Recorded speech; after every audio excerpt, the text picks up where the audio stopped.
Hari itu langit tampak cerah, meski hati terasa kelabu. Aku datang ke pernikahan teman lamaku, Raka, seorang sahabat semasa kuliah yang kini sukses membuka usaha kuliner. Gedung pernikahan mewah di pusat kota, Jakarta itu penuh dengan tamu-tamu berdasi dan wanita-wanita cantik berbaju glamor. Di tengah kemewahan itu, aku hanya berdiri sendiri, memakai kemeja putih bersih, celana kain hitam, dan sepatu kulit yang sudah kusemir semalaman. Aku tidak merasa minder. Aku datang bukan untuk pamer atau mencari pengakuan. Aku datang karena menghargai undangan dari sahabat. Namun semua berubah saat kulihat sosok yang pernah mengisi hari-hariku dulu, mantan istriku, Rani. Dia muncul dari sebuah mobil hitam mewah. Turun anggun dengan gaun bling-bling dan sepatu hak tinggi mengkilap. Tangannya menggandeng seorang pria bertubuh tegap dengan jas mahal dan gaya bicara congkak. Orang-orang mulai melirik mereka, membicarakan betapa glamornya pasangan itu. Aku hanya tersenyum kecil. Senyum yang penuh kenangan pahit. Dulu, aku dan Rani menikah dalam kesederhanaan. Aku bekerja keras, mengumpulkan receh demi receh. Tapi katanya aku terlalu biasa. Dia pergi dengan alasan ingin hidup yang lebih layak. Hari ini dia datang bukan hanya sebagai tamu biasa, tapi dengan gaya bintang tamu. Dan nasib mempermainkan, karena tanpa mereka sadari, akulah yang berdiri beberapa meter di depan mereka. Dan mereka pasti akan segera menyadari kehadiranku. Aku tidak datang untuk membuat keributan. Tapi dalam diamku, Tuhan tampaknya sedang menyusun satu kejutan besar yang akan mengubah semuanya. Rani menoleh ke arahku. Sejenak matanya terbelalak, lalu tersenyum sinis. Ia menyikut lengan pria di sampingnya sambil berbisik yang jelas-jelas tak pelan. Cukup keras untuk kudengar. Lihat, Mas, itu mantanku. Masih tampil sederhana seperti dulu. Gak berubah ya? Pria itu tertawa kecil. Wah, kamu benar-benar beruntung sudah pisah. Sekarang kamu pantasnya duduk di mobil mewah, bukan di atas motor butut. Beberapa tamu menoleh karena suara mereka cukup mencolok. Aku hanya tersenyum kecil, tidak membalas, tidak juga merasa perlu untuk membela diri. Tapi Rani seolah tak puas. Ia berjalan mendekat, menggandeng lengan suaminya, memamerkan cincin berlian di jari manisnya. Mas Indra, apa kabar? Wah, kamu datang sendirian ya? Tanyanya. Nada bicaranya dibuat manis tapi menusuk. Kamu masih kerja di bengkel pinggir jalan itu? Aku mengangguk pelan. Iya, masih. Syukurlah masih bisa hidup dari usaha kecil. Ya ampun, tetap rendah hati ya kamu.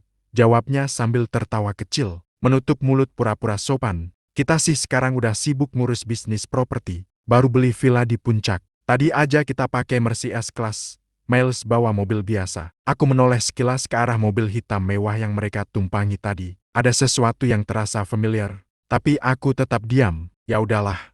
Aku senang lihat kamu masih bertahan hidup. Jangan minder ya, lihat kita sekarang. Ucapnya sambil menggandeng suaminya lebih erat. Lalu pergi meninggalkanku dengan tawa yang jelas ingin membuatku kecil. Beberapa tamu memperhatikan. Beberapa tersenyum kaku. Sisanya pura-pura tak mendengar. Tapi aku tahu mereka semua menyaksikan bagaimana aku dipermalukan. Yang mereka tak tahu, permainan baru saja dimulai. Setelah puas menyombongkan dirinya, Rani dan suami barunya justru semakin sering mondar-mandir di dekatku. Seolah sengaja ingin menarik perhatian. Beberapa tamu mulai memperhatikan interaksi kami. Sebagian hanya senyum simpul. Sisanya menahan bisik-bisik tajam. Di sela-sela obrolan dengan tamu lain, Rani kembali muncul. Kali ini dia tidak sendiri, melainkan bersama dua temannya yang dulu juga cukup akrab denganku. Mereka tampak heboh menertawakan sesuatu. Ewan, itu beneran mantan kamu? Iya dong. Dulu sih dia sok bilang cinta sejati, tapi ternyata cuma bisa kasih makan cinta pakai mie instan. Jawab Rani dengan tawa keras. Tawa mereka pecah.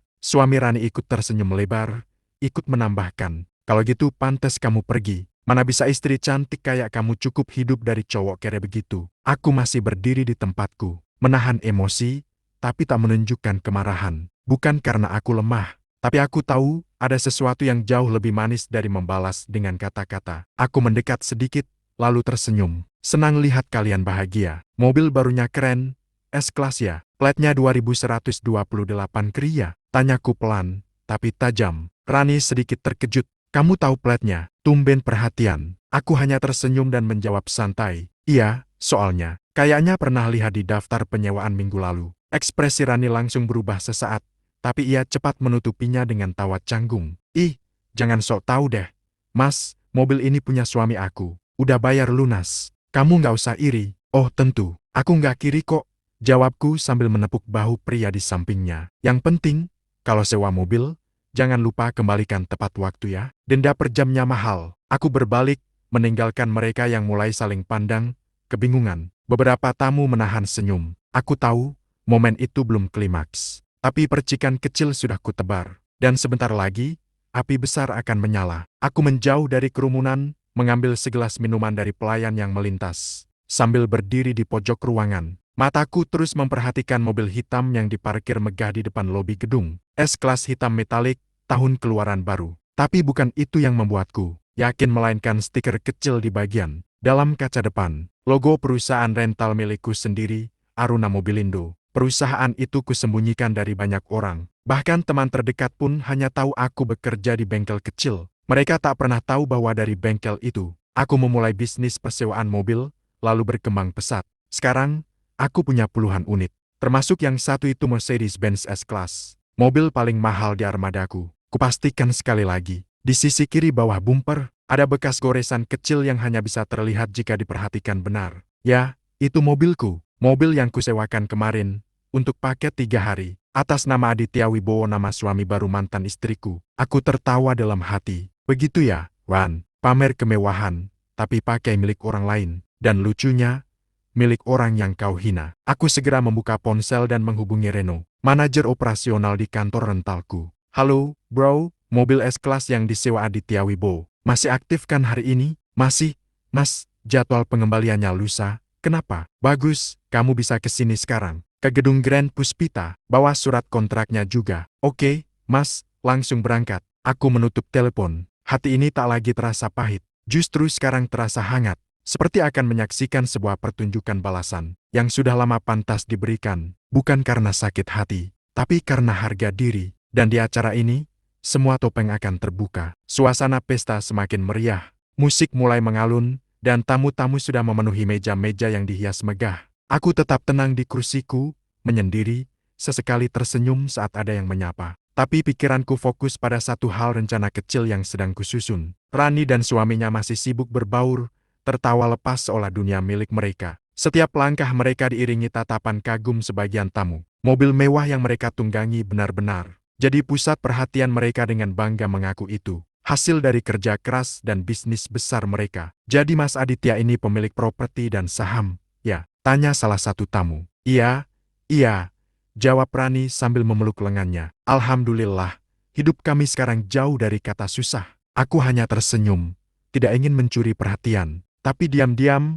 rencanaku berjalan. 15 menit kemudian, Reno datang. Ia pria berperawakan tenang, mengenakan setelan formal. Di tangannya sudah tergenggam satu map berlogo Aruna Mobilindo. Aku menyambutnya di pintu samping agar tak menarik perhatian. Udah siap, Reno? Siap, Mas, ini semua dokumennya. Termasuk bukti pembayaran dan kontrak atas nama Aditya Wibowo. Bagus, kita tunggu waktu yang tepat. Aku melihat ke dalam ruangan, dan kesempatan itu akhirnya datang. Saat pembawa acara mempersilakan tamu istimewa naik ke panggung untuk memberikan ucapan dan kesan, Rani melambaikan tangan ke arah Amsi. Boleh ya, kita bicara sebentar, biar sekalian nunjukin pasangan sukses. Mereka naik ke panggung. Rani dan Aditya tersenyum percaya diri, menggenggam mikrofon. Mereka mulai bercerita tentang kisah hidup, perjuangan, sampai akhirnya mencapai puncak keberhasilan. Aku hanya menunggu momen klimaks. Sekarang aku bersyukur bisa punya suami seperti Mas Aditya, kata Rani bangga. Mobil mewah, rumah besar, semua hasil kerja keras sendiri. Kami nggak perlu bantuan siapa-siapa. Beberapa tamu mulai bertepuk tangan. Saat itulah aku melangkah maju, mendekati panggung, dan memberi isyarat kecil ke Reno. Ia mengangguk dan ikut maju, membawa map. Maaf, saya boleh sebentar, ya? Kataku dari bawah panggung. Semua mata tertuju padaku, termasuk mata Rani yang mulai tampak gelisah. Saya hanya ingin mengklarifikasi satu hal. Mobil mewah yang tadi dipakai pasangan ini, itu adalah milik saya. Suasana langsung hening. Saya Indra, pemilik Aruna Mobilindo. Ini manajer saya, Reno, yang membawa bukti kontrak penyewaan mobil Mercedes-Benz atas nama Aditya Wibowo untuk 3 hari, termasuk hari ini. Reno menyerahkan dokumen ke pembawa acara. Beberapa tamu langsung bangkit dari kursinya. Rani menegang. Aditya tampak kebingungan. Wajahnya mulai memerah. Jadi, mobil mewah yang kalian banggakan itu ternyata cuma sewaan. Lanjutku pelan tapi tajam. Dan lucunya, yang kalian hina hari ini adalah pemilik aslinya. Ruangan sunyi, lalu terdengar suara bisik-bisik tajam. Tertawa sinis. dan tatapan heran. Aku tidak perlu teriak, karena kenyataan sudah bicara lebih lantang. Semua mata tertuju ke arah panggung. Suasana pesta yang tadinya semarak kini berubah jadi tegang. Tamu-tamu mulai saling berbisik, beberapa bahkan sudah mengangkat ponsel diam-diam untuk merekam suasana. Rani mematung di tempat, wajahnya pucat, tak mampu berkata-kata. Sementara suaminya, Aditya, berusaha tersenyum meskipun jelas gugup. Ini salah paham. Mungkin, ucap Aditya terbata-bata. Saya memang sengaja nyewa mobil itu, tapi cuma buat nyaman aja. Bukan berarti kita nggak mampu beli. Reno mengangkat map dan membuka lembaran pertama, memperlihatkan kontrak penyewaan mobil. Di sini jelas, Pak, nama penyewa, Aditya Wibowo. Paket sewa 3 hari. Unit, Mercedes-Benz S-Class. Unit milik Aruna Mobilindo. Tanggal penyewaan, kemarin siang. Ini tanda tangan dan fotokopinya. Tamu-tamu mulai ramai berkomentar. Astaga, cuma sewaan toh. Tadi katanya hasil kerja keras, bukan bantuan siapa-siapa. Yang punya mobil malah dia, si mantan yang tadi dihina-hina. Aku naik ke panggung dengan tenang, berdiri di samping mereka berdua. Tak ada kemarahan di wajahku, hanya senyum kecil penuh kemenangan. Saya tidak keberatan mobil saya dipakai oleh siapapun, ucapku. Tapi saya keberatan jika ada yang memakai milik saya untuk merendahkan saya. Kalimat itu membuat Rani terkejut. Ia menatapku dengan mata berkaca-kaca, seperti baru sadar apa yang sebenarnya terjadi. Tapi semua sudah terlambat. Semua sudah melihat topeng mereka terlepas. Aku menoleh ke arah para tamu. Saya mohon maaf jika kejadian ini mengganggu suasana pesta. Tapi biarlah ini jadi pelajaran. Jangan terlalu sombong atas sesuatu yang bukan milik kita. Dan jangan merendahkan orang yang kalian kira kecil karena bisa jadi dia yang diam-diam menopang harga diri kalian. Suara tepuk tangan mulai terdengar. Bukan karena aku meminta, tapi karena mereka tahu siapa yang benar. Aku melangkah turun dari panggung, meninggalkan mereka berdua yang berdiri kaku di depan semua tamu. Suasana pesta kembali hidup, tapi kali ini dengan cerita baru tentang kebenaran yang akhirnya menang. Dan aku, berjalan keluar dari ruangan itu bukan lagi sebagai pria yang direndahkan, tapi sebagai pria yang membuat mereka malu dengan cara paling elegan. Setelah kejadian di atas panggung, suasana pesta tak lagi sama. Meskipun musik kembali dimainkan dan Amsi berusaha menghidupkan suasana, semua tahu, pusat perhatian sudah bergeser. Bukan lagi soal pernikahan Raka melainkan tentang Rani dan suaminya, yang tertangkap basah memamerkan kemewahan palsu. Rani masih berdiri di pojok ruangan, riasan wajahnya mulai luntur, matanya sembab. Ia berusaha menahan air mata tapi tak kuasa menyembunyikan rasa malu yang begitu dalam. Beberapa temannya mulai menjauh perlahan, tak ingin ikut terbawa dalam aib yang sedang menguap ke udara pesta. Aditya juga terlihat gelisah. Ia sempat mencoba menjelaskan kepada beberapa orang bahwa semua ini hanya kesalahpahaman. Tapi tak satu pun orang mempercayainya. Wajahnya menegang, gengsinya runtuh seketika. Bilang punya villa, bilang pengusaha. Ternyata sewa mobil aja ngakunya beli, bisik seorang ibu-ibu sambil mencibir.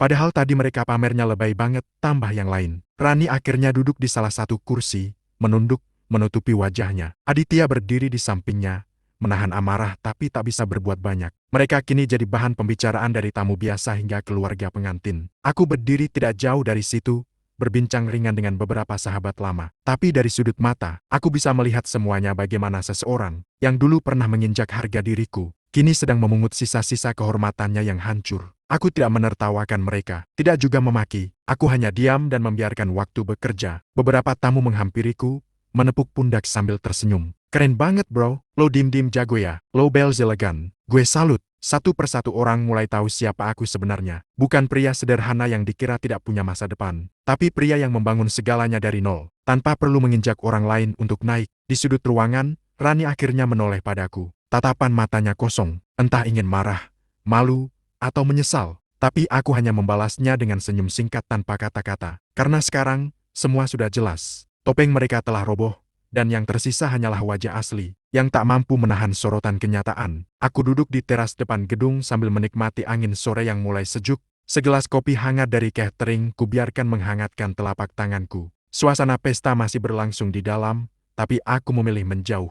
Bukan karena marah, tapi karena semuanya sudah selesai dan aku tak perlu melakukan apa-apa lagi. Balas dendamku bukan dengan bentakan atau cacian, bukan juga dengan mengumbar kekayaan secara berlebihan. Tapi cukup dengan satu momen kebenaran yang disaksikan semua orang. Dan yang paling memuaskan, aku membalas tanpa menyentuh mereka, tanpa harus berkata kasar, tanpa harus menginjak mereka seperti dulu mereka menginjakku. Rani dan Aditya kini duduk terdiam, Beberapa tamu sudah jelas menjaga jarak. Nama mereka hari ini bukan dikenal karena keanggunan, tapi karena kebohongan. Semua kesombongan yang tadi mereka banggakan kini jadi bahan ejekan. Sementara aku, diam-diam justru mendapat pengakuan. Seorang sahabat lama mendekat. Gila, bro, lo ternyata punya rental mewah.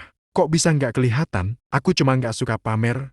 Jawabku santai, biar hasil yang bicara. Ia mengangguk, kagum. Tak lama, keluarga pengantin pun ikut menyapa. Mereka memintaku duduk di meja utama, bukan sebagai tamu biasa, tapi sebagai seseorang yang dihormati. Aku menolak halus. Aku sudah cukup, biarkan hari ini tetap jadi hari Raka. Aku cuma numpang lewat sedikit. Di kejauhan, aku melihat Rani menatapku diam-diam. Tatapannya kini tak lagi sombong, tidak juga penuh kebencian. Yang tersisa hanya keheningan dan penyesalan. Mungkin di pikirannya, ia sedang mengingat bagaimana dulu ia meninggalkanku. Hanya karena aku belum punya apa-apa. Mungkin ia juga sedang membayangkan bagaimana hidupnya sekarang jika dulu ia tetap bersamaku. Tapi itu semua bukan urusanku lagi. Aku tak datang hari ini untuk mengungkit luka lama. Aku datang sebagai tamu biasa. Tapi semesta punya cara sendiri untuk membukakan mata banyak orang. Dan itulah balas dendam terbaik kau tanpa suara. Tanpa kekerasan cukup dengan keberhasilan yang tak bisa dipungkiri. Langit mulai gelap saat aku meninggalkan gedung pernikahan. Lampu-lampu kota menyala satu persatu, membingkai jalanan seperti lukisan malam yang tenang. Aku melangkah ke arah mobilku bukan yang mewah.